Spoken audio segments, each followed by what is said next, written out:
غدیر فقط ایک تاریخی واقعہ نہیں ہے بلکہ ایک عقیدے کا نام ہے۔ غدیر گلشن توحید کے غنچوں کو سیراب کرنے والا پانی ہے۔ 1400 سال سے محبان اہل بیت غدیر کے اس بابرکت پانی کو شجر ولایت کی جڑوں میں چھڑکتے ہیں اور وہاں سے عقائد حقہ کے ہرے بھرے پودوں اور محبت اہل بیت کے خوبصورت پھولوں کو پروان چڑھاتے ہیں، اور امیر المومنین علیہ الصلوۃ والسلام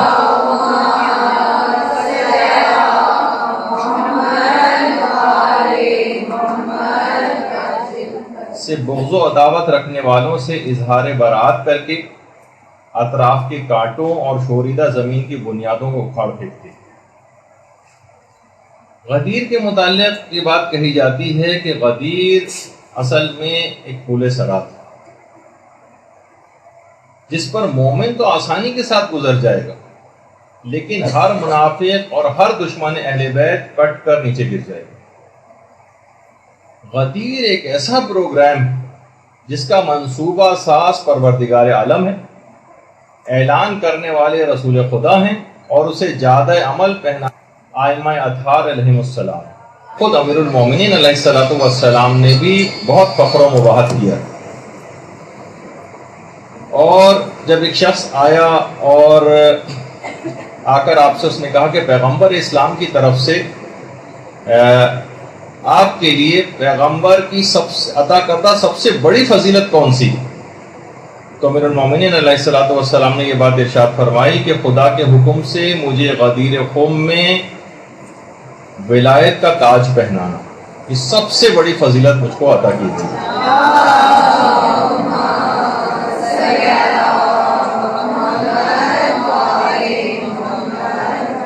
باقاعدہ کتاب سلیم ابن قیس الہلالی، ان کی اس کتاب کے اندر بھی حدیث نمبر 60 کے ذیل میں یہ روایت جو ہے بیان کی گئی، اور کتاب سلیم ابن قیس الہلالی کا اردو ترجمہ بھی اسرار آل محمد کے نام سے ہو چکا۔ اچھا، خود آپ لوگوں کے لیے انتہائی فضیلت کا باعث ہے آج کل ہم آپ سب لوگوں کے لیے، وہ کیا ہے کہ امام رضا علیہ الصلوۃ والسلام ارشاد فرماتے ہیں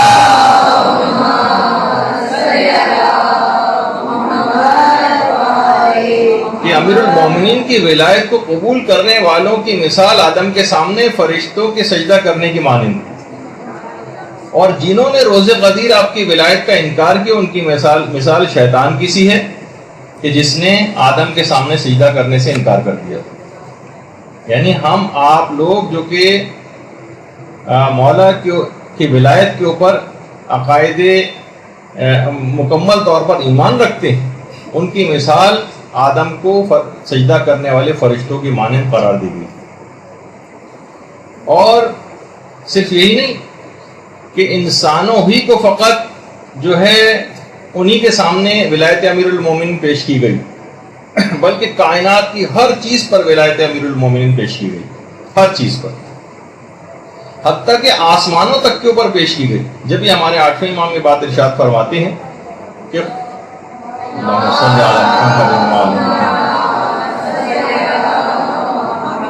کہ خدا نے آسمان والوں پر غدیر کے دن جب ولایت پیش کی تو 7ویں آسمان نے سبقت کی، 7ویں آسمان تو پروردگار نے اسے اپنے فرش کے لیے مزین فرما دیا۔ اس کے بعد 4تھے آسمان نے سبقت کی، یعنی آگے بڑھ کر ولایت علی کو قبول کیا، تو پروردگار نے اس کو بیت معمور سے مزین فرما دیا۔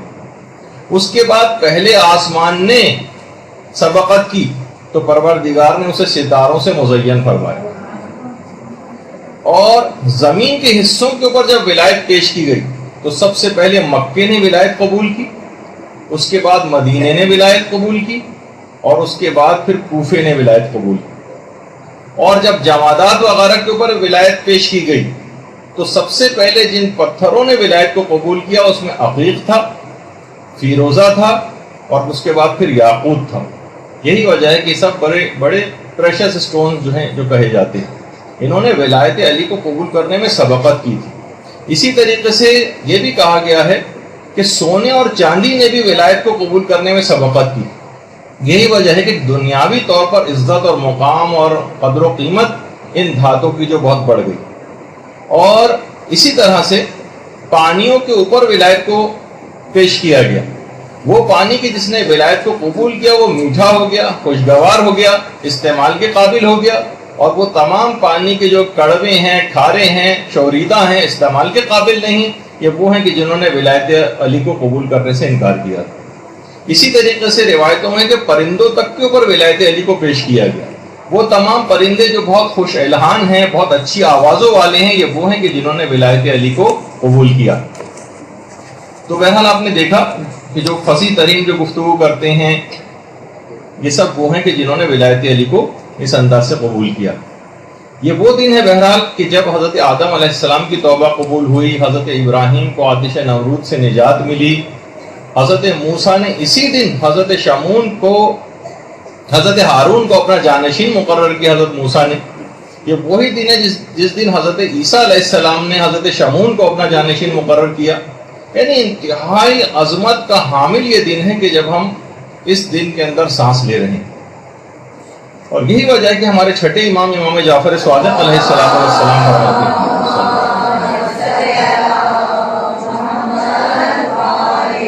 امام فرماتے ہیں کہ شاید کوئی یہ گمان کرے کہ خدا نے غدیر سے زیادہ بھی کسی اور دن کو محترم قرار دیا ہے۔ نہیں، خدا کی قسم نہیں، نہیں خدا کی قسم نہیں، نہیں خدا کی قسم نہیں۔ یہ وہ امام ہے کہ جس کا لقب ہی صادق ہے۔ وہ کہتے ہیں اگر کوئی شخص گمان کرتا ہے تو وہ اپنے گمان میں حق نہیں ہے۔ اس دن سے زیادہ کوئی دن خدا کے نزدیک محترم نہیں۔ اور روایتوں میں یہ بات بھی آئی ہے کہ قیامت کے دن 4 دنوں کو دلہنوں کی طرح سے بارگاہ خداوندی میں پیش کیا جائے۔ 4 دنوں کو دیکھیے، قیامت کے دن ہر تمام حقیقتیں ایک زندہ وجود کی مانند موجود ہوں گی، تو ہر چیز وہاں پر زندہ ہو جائے گی۔ ان 4 دنوں کو دلہن کی مانند بارگاہ خداوندی میں قیامت کے روز پیش کیا جائے، جس میں سے ایک تو عید الفطر ہے، ایک عید قربان والا دن ہے، ایک روز جمعہ ہے جس کو روایت میں اس کو بھی عید کا اور خوشی کا دن قرار دیا گیا ہے، اور ایک ہے عید غدیر۔ اور ان تمام دنوں میں عید غدیر کی حیثیت ایسی ہے جیسے ستاروں کے جھرمٹ میں چاند ہوا کرتا۔ تو بہرحال اور یہ وہ دن ہے کہ جس کے متعلق یہ بات کہی جاتی ہے کہ قیامت کے دن غدیر کے دن کی بڑی عجیب و غریب شان ہو جائے گی، اور اس دن کو جب یہ دن مجسم کوئی صورت اختیار کر لے گا وہاں، اس دن کو قیامت کے دن پیغمبر اسلام اور امیر المومنین اور تمام ملائکہ اور ان کے ساتھ حضرت سلمان، حضرت ابوذر، مقداد اور حضرت عمار یاسر کی ہمراہی میں اس دن کو جنت میں داخل کیا جائے گا۔ یہ بہت عظیم دن ہے، یعنی جس وقت پیغمبر اسلام اور امیر المومنین اور ملائکہ اور یہ اہم ترین اصحاب یہ جنت میں داخل ہو رہے ہوں گے، تو اس دن کو اپنے ساتھ لے کر جنت میں داخل ہوں گے۔ اور یہ وہ دن ہے کہ جس دن امام حسن مجتبیٰ علیہ السلام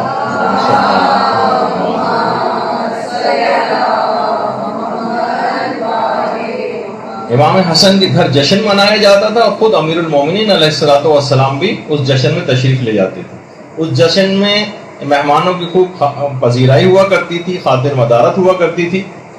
اور یہ وہی دن ہے کہ جس کے متعلق 8ویں امام کی جملہ ارشاد فرماتے ہیں کہ آج کے دن ملائکہ شیعوں کے لیے مسلسل استغفار کرتے رہتے ہیں، اور بڑی عجیب و غریب شان آج کے دن کی 18 ذی الحجہ کے دن۔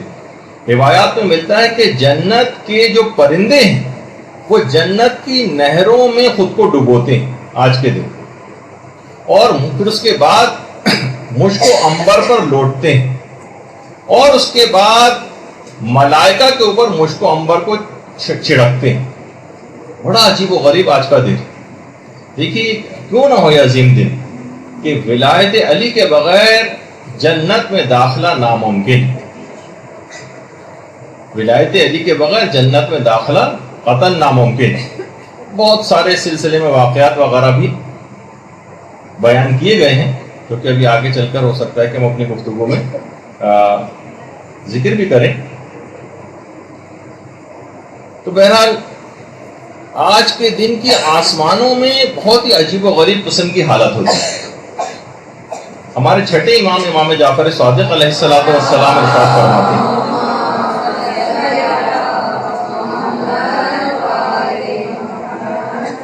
کہ غدیر کے دن کو آسمانوں میں عہد معہود کے نام سے یاد کیا جاتا ہے.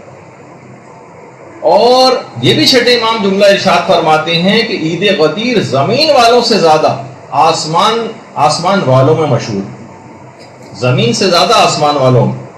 جیسے کہ ابھی میں نے اس سے پہلے ذکر کیا کہ ولایت علی کے بغیر کیونکہ جنت میں داخلہ ناممکن.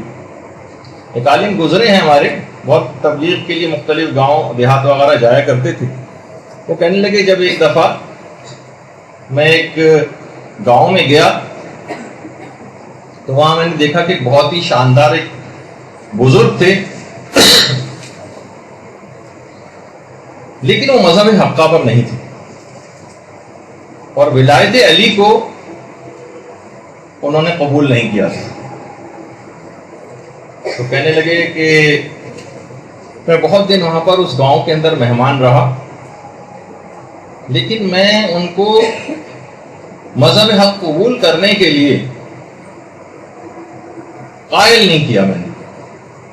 میں اپنے گاؤں واپس آ گیا، لیکن اتنی نورانی ان کی شخصیت تھی، میں بڑا افسوس کرتا رہا کہ کم سے کم ان کی اتنی بوڑھے اور بزرگ ہو گئے ہیں، مجھے کم سے کم پیغام حق ان تک پہنچا دینا چاہیے تھا. کہہ رہے ہیں کہ بہرحال مجھے بڑا افسوس ہوا، مجھ سے رہا نہیں گیا. میں اپنے شہر سے دوبارہ اسی گاؤں میں واپس گیا کہ نہیں، مجھے پیغام حق کو ان کو پہنچانا ہے. اتنی نورانی شخصیت ہے ان کی کہ اگر یہ ولایت علی قبول کر کے یہ بغیر دنیا سے چلے گئے تو بڑا نقصان ہوگا. کہہ رہے میں جب ان کے گاؤں میں پہنچا تو دیکھا کہ اور سنا جا کر لوگوں سے پتہ چلا وہ بزرگ انتقال کر گئے. مجھے بڑا افسوس ہوا. میں نے ان کے بیٹوں سے کہا کم سے کم مجھے ان کی قبر پر ہی جا کر پہنچا دیں. بیٹے مجھے ان کی قبر پر لے گئے. وہاں میں نے فاتحہ خوانی وغیرہ کی، لیکن بہت ہی افسوس سے ہاتھ ملتا ہوا جب گھر واپس آیا اور رات کو آ کر سویا تو میں نے خواب میں دیکھا کہ ایک بڑی عجیب و غریب سی جگہ ہے اور وہاں کچھ مسند بچھی ہوئی ہیں جس پہ وہی بزرگ کچھ نورانی شخصیات کے ساتھ بیٹھے ہوئے ہیں، اور ان کے بالکل پیچھے ایک شیشے کی ایک دیوار ہے، اور اس دیوار کے بالکل پیچھے ایک اتنا زبردست اور حسین منظر ہے جس طرح سے جنت ہوا کرتی. یہ جنت کا کانسیپٹ دماغ میں آتا ہے. ان بزرگ نے مجھے دیکھا اور مجھے اپنے پاس بلایا اور کہا کہ آپ کی جو پریشانی میرے متعلق تھی وہ بالکل وجہ تھی، لیکن میرے دل میں محبت اہل بیت پائی جاتی تھی. تو یہاں پر قبر میں میرے لیے اس بات کا، یہ جو اطراف میں آپ کو بیٹھے ہوئے نظر آ رہے ہیں یہ ملائکہ ہیں جو مجھے ولایت علی کی تعلیم دے رہے ہیں، اور جب میں اس ولایت علی کی تعلیم کو مکمل کر لوں گا تو شیشے کے پیچھے جو جنت نظر آ رہی ہے میں اس میں چلا جاؤں گا.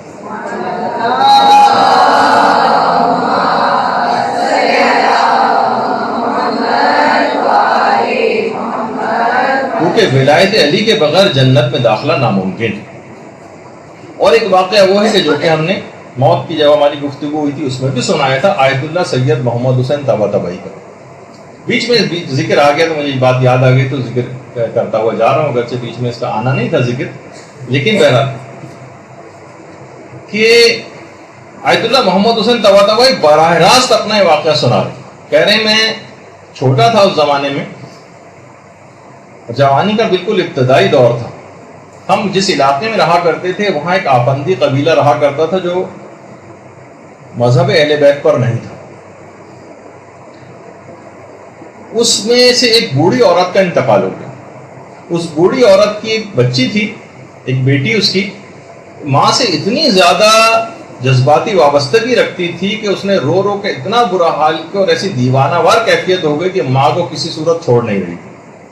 یہاں تک کہ ماں کو جب قبر میں لٹایا تو اس کی اتنی بری حالت ہو گئی کہ لوگوں نے گمان کیا کہ اگر اس کو ماں کے ساتھ نہیں رہنے دیا گیا تو یہ خود اسی وقت کہیں نہ مر جائے.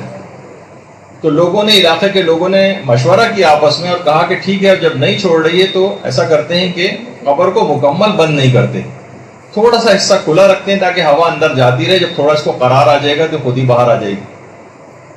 بہرحال شام کے وقت دفن کیا گیا تھا اس کو. رات کو لوگ اپنے گھر آ گئے کہ تھوڑا سا اس زمانے میں اتنے زیادہ ڈر اور خوف کا سما قبرستانوں میں اس لحاظ سے نہیں ہوتا تھا. اس کو بہرحال چھوڑ دیا قبر میں ماں کے ساتھ. یہ خود, اچھا یہ الگ سے کوئی واقعہ نہیں, آیت اللہ سید محمد حسین طباطبائی نے خود یہ واقعہ کہا کہ ہمارے اپنے محلے میں پیش آیا. کہہ رہے اگلے دن جب لوگ اس کو گئے اس کو لڑکی کو دیکھنے کے لیے, اس کو نکالنے کے لیے, تو دیکھا جب کہ بہت ہی عجیب و غریب منظر ہے. وہ لڑکی جو کہ جوان تھی کسی بڑھیا کی جیسی شکل کے اندر تبدیل ہو گئی, چہرے پہ جھریاں پڑ گئی اور سر کے سارے بال سفید ہو چکے. اس سے پوچھا یہ کیا ماجرا, یہ کیا حال تمہارا ہو گیا؟ کہا کہ جب رات ہوئی آپ لوگ سب چلے گئے تو اس وقت اچانک سے قبر میں کچھ شخصیات تشریف لائیں اور میری ماں سے آ کر سوال و جواب کرنے شروع کی. تیرا رب کون ہے, تیرا رسول کون ہے, تیری کتاب کون سی ہے, تیرا قبلہ کون سا ہے, تیرا نبی کون ہے. یہاں تک کہ جب اس عورت سے یہ پوچھا ان شخصیات نے کہ تیرا امام کون ہے, تو وہ عورت خاموش ہو گئی, کیونکہ مذہب اہل بیت پر نہیں تھی, ولایت علی کو نہیں مانتی تھی, وہ خاموش ہو گئی. کہہ رہے ہیں اس کے بعد ان نورانی شخصیات کے پیچھے ایک عظیم نورانی شخصیت کھڑی ہوئی تھی جس نے میری ماں کی طرف اشارہ کر کے فرشتوں سے کہا, یعنی جو وہ نورانی شخصیات موجود تھیں, کہ میں اس عورت کا امام نہیں ہوں. اور یہ کہہ کے وہ شخصیت واپس چلی گئی. کہہ رہے بس ان شخصیت کا جانا تھا کہ فرشتوں نے آگ کے گرز نکالا اور میری ماں کے اس طرح سے مارا کہ پوری قبر جو ہے وہ آگ سے بھر گئی. اور اتنا دہشت زدہ کرنے والا وہ تھا کہ یہ جو میری حالت آپ کو نظر آ رہی ہے اس رات کے اس واقعے کی وجہ سے. کہہ رہے ہیں اس واقعے کے بعد بہت شہرت ہوئی اس واقعے کی اور وہ پورا آفندی قبیلہ اس نے مذہب حقہ کو اختیار کر لیا. درود بھیجیے محمد.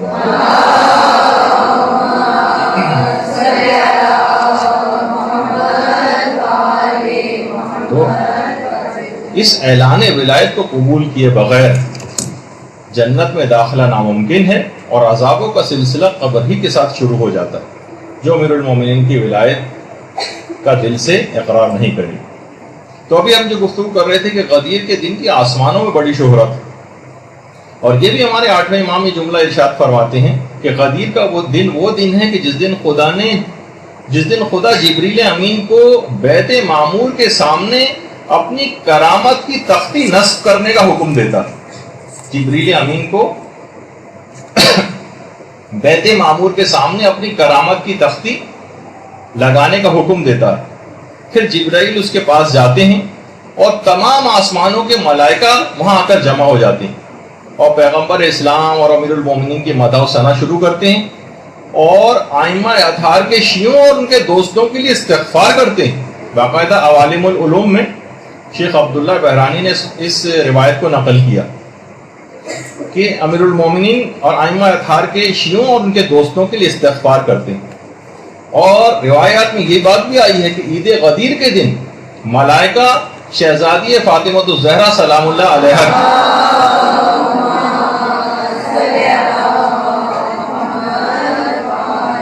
شہزادی کونین کی نچھاور کے تحفے ایک دوسرے کو ہدیہ دیتے ہیں.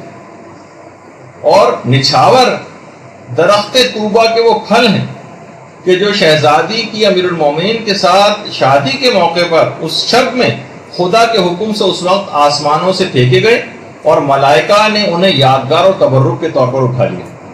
بحر الانوار کی 43ویں جلد میں اس شہزادی کی شادی کے موقع پر اس نچھاور کا تفصیل کے ساتھ تذکرہ. اور موت کی جب گفتگو جب عالم آخرت اور جنت کے قریب جب اور میدان قیامت کی گفتگو ہوئی تھی اس میں بھی ہم نے درخت طوبہ کی تفصیل بتاتے ہوئے اس کا تذکرہ کیا تھا. تو بہرحال اچھا اس کے بعد جب غدیر کا دن اختتام پذیر ہوتا ہے جیسے کہ اب سے چند گھنٹے بعد اختتام ہو جائے گا تو ایک ندا آتی ہے فرشتوں کو کہ اپنے اپنے درجات اور مراتب میں واپس لوٹ جاؤ. اور لوگوں کے لیے بھی یہ بات ہوتی ہے کہ تم رسول خدا اور امیر المومنین کے اس احترام کی وجہ سے اگلے سال آج کے دن تک ہر لغزش اور ہر خطرے سے امان میں رہو گے. بحر الانوار کی جلد نمبر 37 کے اندر پوری ان روایات کا تذکرہ. اور یہ وہ دن ہے کہ جس دن کے متعلق ہزاروں کتابیں لکھی جا چکی ہیں، ہزاروں آرٹیکل اس دن کے متعلق لکھے جا چکے ہیں، خاص طور پر وہ علماء کہ جن کا غدیر کے سلسلے میں بہت ہی ایکسیپشنل کام، بڑا تخصصی کام ہے، اس میں خود علامہ مجلسی شامل ہیں۔ اس کے علاوہ علامہ میر حامد حسین لکھنوی ہندی جو انڈیا کے بہت ہی مشہور بڑے شیعہ عالم دین تھے، ان کا کام بہت زیادہ ہے، ناقابل فراموش ہے۔ اور اسی طرح سے سب سے نمایاں اور بہترین کام علامہ عبد الحسین الامینی کا ہے کہ جنہوں نے الغدیر کے نام سے کتنی معرکۃ الآراء کتاب لکھی۔ ان کا واقعتاً ان علماء کا کام ناقابل فراموش